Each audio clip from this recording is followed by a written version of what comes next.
un ballon d'or que j'ai l'honneur, mais vraiment l'honneur, Zinedine, de vous remettre. Vous l'avez mérité très très largement. Bravo.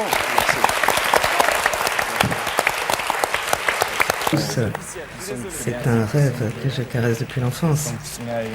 J'ai toujours rêvé. Ladies and gentlemen, the FIFA Ballon d'Or 2015 goes to Lionel Messi. Es un momento muy especial para mí. Le Ballon d'Or, le trophée ultime, le trophée qui récompense le footballeur qui aura été au-dessus de tous les autres sur une saison donnée. Pour tout footballeur professionnel, être élu Ballon d'Or, c'est réaliser son rêve le plus fou. De toute l'histoire du football, on a vu d'innombrables grands talents se succéder, mais très peu d'entre eux ont réussi à inscrire leur nom dans le livre sacré du Ballon d'Or. D'après la légende, deux groupes se sont toujours partagés ce titre. D'un côté, le groupe des génies précoces, ceux-là qui dès leur début étaient déjà pressentis comme des futurs prétendants au titre, et de l'autre côté, le groupe de la surprise, ceux-là même que personne n'attendait. C'étaient tous de bons joueurs, je dirais même de très grands joueurs, mais pour leur génération, ils n'étaient pas forcément au-dessus de la mêlée. Puis pour chacun d'eux, il y eut une saison où, contre toute attente, ils ont réussi à surpasser tout le monde et se sont vus décerner le titre de meilleur joueur de la saison. Ce fut le cas pour Michael Owen en 2001, Pavel Nedved en 2003, Luka Modric en 2018 ou encore Karim Benzema en 2022. Pour mieux comprendre pourquoi ces ballons d'or du groupe 2 sont perçus comme des surprises, il faut prendre en compte un troisième petit groupe, le groupe des génies non accomplis. Et dans ce troisième groupe se trouve un certain Neymar Junior, la superstar YouTube. Celui qui, de par son immense talent, a mis tout le monde d'accord dès ses premiers pas en professionnel. Dribbleur, buteur, rapide et artiste, le Brésilien était tout simplement un génie au-dessus des autres. Rien à voir avec les débuts d'Owen, de Modric ou de Nedved. Et après ses débuts extraordinaires au Barça, tout le monde voyait déjà en lui le futur remplaçant du duo Messi-Ronaldo. Et pourtant, ce prodige brésilien n'aura jamais le Ballon d'Or. Et alors que la saison 2023-2024 s'est achevée avec l'Euro et la Copa América, les débats autour du futur Ballon d'Or se multiplient. Carvajal, Vinicius, Rodri et Bellingham sont alors les favoris pour cette édition 2024. Mais pour cette vidéo, je vais particulièrement m'attarder sur l'un d'eux, lui que personne n'attendait non plus.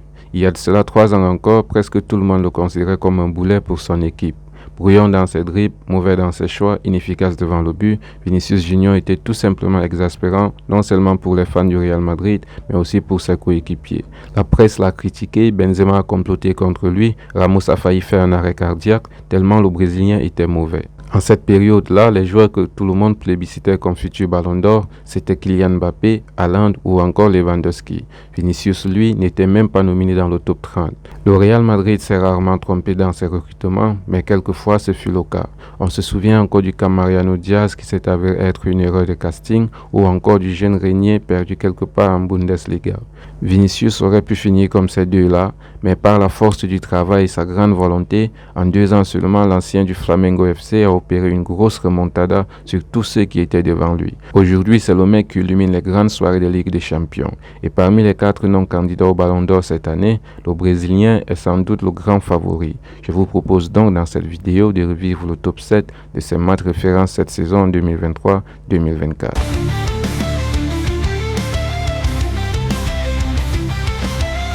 Comme à ses débuts au Real Madrid, sa saison 2023-2024 commence mal. Dans le cadre de la 3e journée de Liga, le Real Madrid reçoit le Celta Vigo après avoir gagné ses 2 premiers matchs. Et malgré la victoire de Los Blancos, son infirmerie enregistre un nouveau nom et pas n'importe lequel.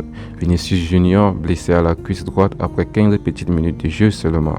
Après le départ de Karim Benzema, le Real Madrid espérait faire du Brésilien son leader offensif. Mais cette blessure l'éloignera des terrains pendant 1 mois. Et à la surprise générale, ce rôle de leader offensif a été tout de suite endossé par Jude Bellingham, la nouvelle recrue qui faisait forte sensation et marquait à tous les matchs. Bien intégré dans le nouveau système de jeu d'Ancelotti, le 4-4-2 en losange, son positionnement haut sur le terrain lui permettait de se projeter vers l'avant et d'apporter le surnombre dans la surface. Et en quelques matchs seulement, l'Anglais nous avait fait oublier l'absence de Benzema, volant ainsi la vedette à Vinicius. Et après ces 4 semaines d'absence, le numéro 7 des Merengues fait son retour et enchaîne 10 matchs successifs et est décisif à 8 reprises avec 5 buts et 3 passes D. Mais le 18 novembre, lors d'un match de qualification opposant le Brésil à la Colombie, Vinicius rechute et cette fois, on ne le reverra plus avant 2024.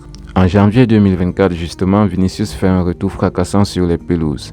buteur lors de la victoire de Madrid face à l'UD Almeria, buteur face à Las Palmas, Vinicius couronne le tout avec une performance historique lors du Classico en Supercoupe d'Espagne.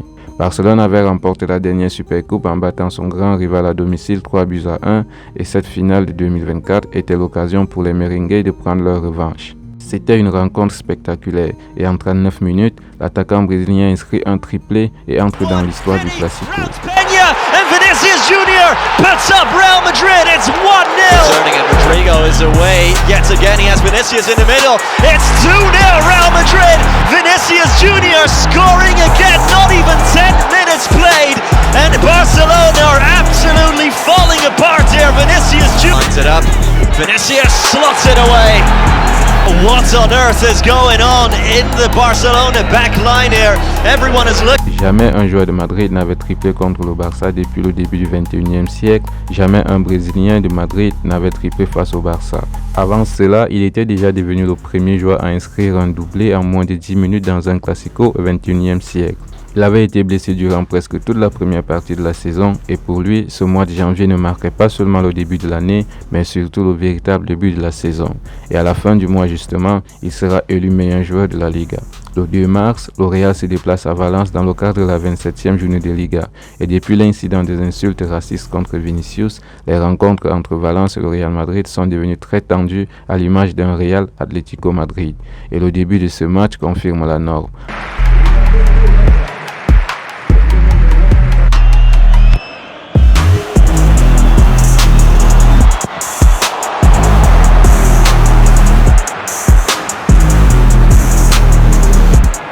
Âpre avec plus de coups de sifflet et d'échanges de mots que de tirs tentés, le match bascule à l'avantage de Valence grâce à une tête d'Hugo Duro après une reprise totalement ratée de Fran Pérez. 1-0 à la 27e minute, le stade Mestalla s'enflamme. Les Valenciens pressent et le Real Madrid perd tous ses moyens. À la 31e minute, Carvajal craque et Valence double la mise.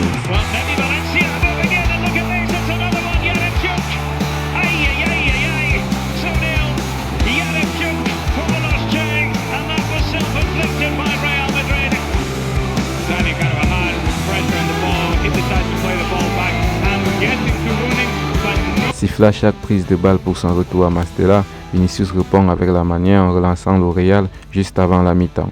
Lors de la seconde période, Madrid multiplie les assauts et Valence recule. Puis à la limite du hors-jeu, sur un bon centre de Brahim Diaz, Vini ramène son équipe à hauteur en s'offrant un doublé de la tête.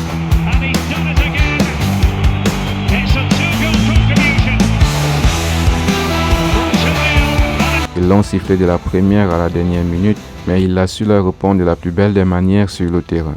Une semaine plus tard, le Real reçoit le Celta Vigo et comme par hasard, Bellingham qui jusque-là était l'homme incontournable est absent, suspendu pour 2 matchs. Toutefois, son absence ne va pas se ressentir car Vinicius, très en forme, ne se fait pas prier et prend le relais.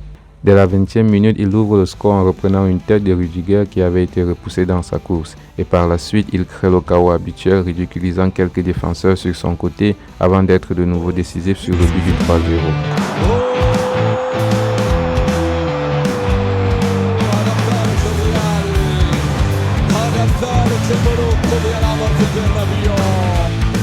Malgré une première période médiocre, le Real Madrid s'impose facilement sur le score de 4-0 grâce à un but d'Arda Güler survenu aux ultimes secondes du temps additionnel.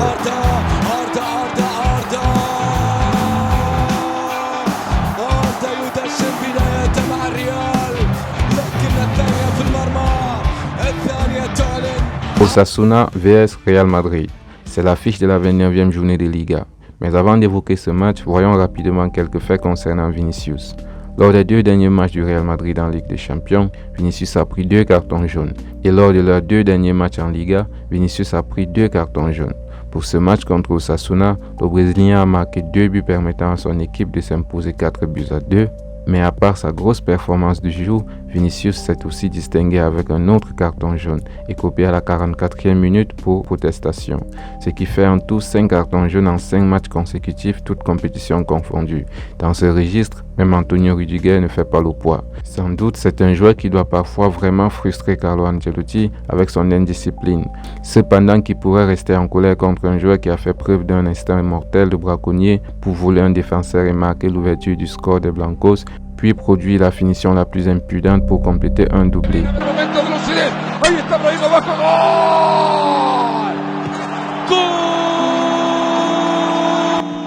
À en juger par la réaction d'Ancelotti lorsqu'il a sorti le Brésilien l'enveloppant dans une étreinte tenue, le vétéran italien doit sentir qu'il est un joueur qu'il vaut mieux traiter avec amour et espérer que ses méfaits ne coûtent pas cher à son équipe.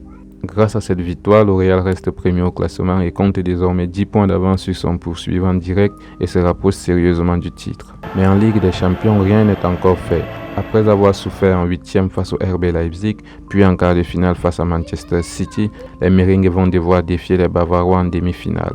Même si le Bayern est en difficulté en championnat, ça reste tout de même un adversaire redoutable, un poids lourd avec des grosses individualités qui peuvent faire mal. Le match aller à l'Allianz Arena est palpitant.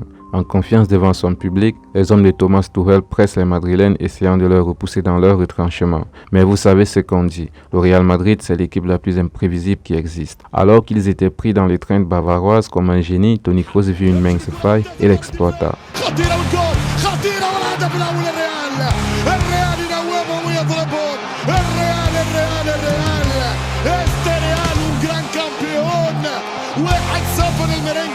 Une passe sublime, une finition de grand maître, 1-0, le Real Madrid est devant. Du retour des vestiaires, Tuchel trouve la bonne tactique et fait basculer le match dans l'autre sens. Alors qu'il n'avait rien montré jusqu'ici, 2 ballons seulement ont suffi à Leroy Sané pour établir la marque à la 53e minute.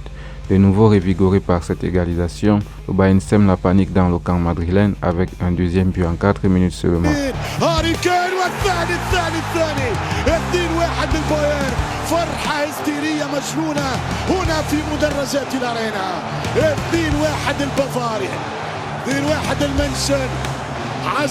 Oui, le Bayern avait repris le dessus, mais quand on a en face de soi le Real Madrid avec des flèches telles que Vinicius et Rodrigo, rien n'est jamais évident. Alors que le match s'acheminait vers la fin, à la 82e minute, Kim Min-jae sous pression centre Rodrigo et c'est un penalty pour Madrid.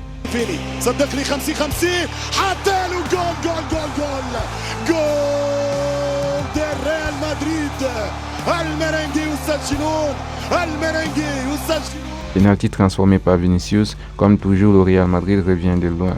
Bayern Munich 2, Real Madrid 2. C'était un grand match avec un grand Jamal Musiala et Vinicius en mode Pro Max. Il avait déjà marqué lors des demi-finales des 2 saisons précédentes, mais là, face au Bayern ce soir, il avait débloqué un autre niveau. Si vous ne me croyez pas, allez-y demander à Joshua Kimmich. Une semaine après au Santiago Bernabéu, le scénario semble quelque peu différent. Le Real Madrid contrôle son match de bout en bout, toutefois sans trouver le chemin des buts. La faute à un Manuel Neuer des grands soirs. Comme un roc, le gardien bavarois repousse toutes les tentatives madrilènes. Cette domination madrilène semble être voulue par le tacticien allemand qui a décidé d'absorber la pression et tenter de prendre l'adversaire en contre-attaque. À la 68e minute, la tactique porte ses fruits. Bien servi par Harry Kane, Alphonso Davies décroche une frappe enroulée qui trompe le ligne et surprend tout le Santiago Bernabéu.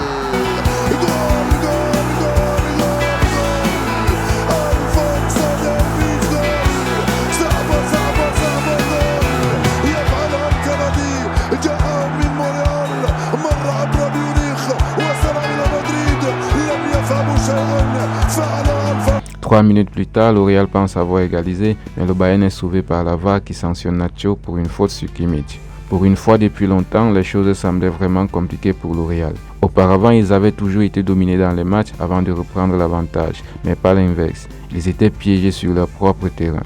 Mais bon, comme je l'ai dit plus tôt, c'est le Real Madrid, l'équipe la plus imprévisible qui existe.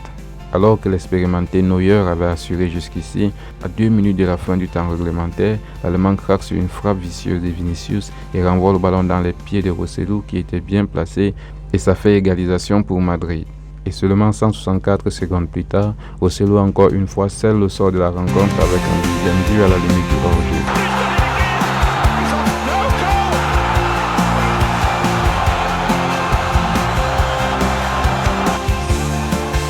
Le Real a dominé, le Bayern a fait douter Madrid, mais Rosselló était là. 3 minutes de chaos et c'est le Real qui ira à Wembley.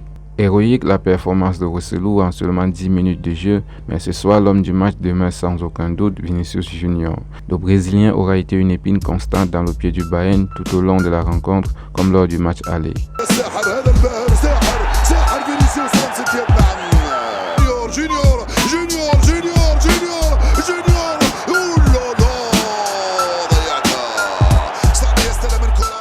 Cette finale finale à Wembley étaient de très haute facture. Après un début hésitant, Dortmund finalement se crée la première occasion à la 14e minute avec Julian Brandt qui voit son tir passer pas très loin des buts de Courtois.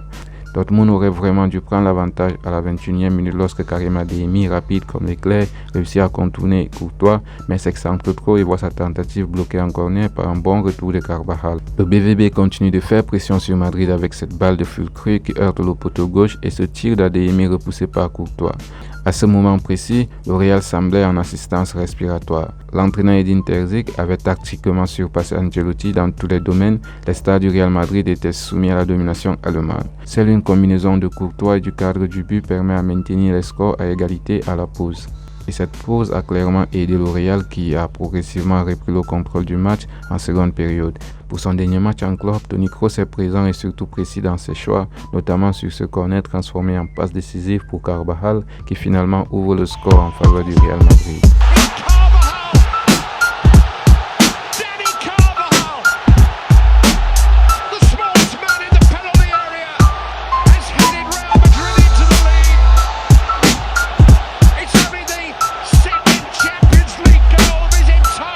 Il y a beaucoup de choses à retenir de cette finale. Premièrement, les multiples occasions vendangées par Dortmund, la grosse performance de Courtois sans qui le Real serait mort même avant la mi-temps, mais aussi Vinicius Junior qui a utilisé toute sa panoplie technique pour donner le tournis à la défense de Dortmund et qui a conclu la soirée avec une superbe finition pour le but de la victoire permettant au Real Madrid de remporter son 15e titre de Champions League. Il a été blessé durant la première moitié de la saison mais est revenu très fort pour la seconde partie tout en étant décisif dans tous les grands matchs. Vinicius aujourd'hui est l'élément sûr du Real Madrid et ses grosses performances lors de cette dernière partie de la saison lui ont non seulement permis de marquer beaucoup de points dans l'esprit des votants pour le Ballon d'Or, mais surtout de gagner l'estime de tous les amoureux du foot. Le chemin fut long, truffé d'embûches, mais son engagement et sa détermination année après année lui ont permis de montrer aux yeux du monde tout le génie qui était enfui en lui. Et aujourd'hui, alors qu'il n'a que 23 ans, Vinicius Junior est déjà l'idole de beaucoup d'enfants. Voilà, ça y est, nous sommes à la fin de cette vidéo. Likez si vous avez kiffé et surtout n'oubliez pas de vous abonner si vous ne l'avez pas encore fait. On se retrouve très bientôt pour une nouvelle vidéo sur cette chaîne.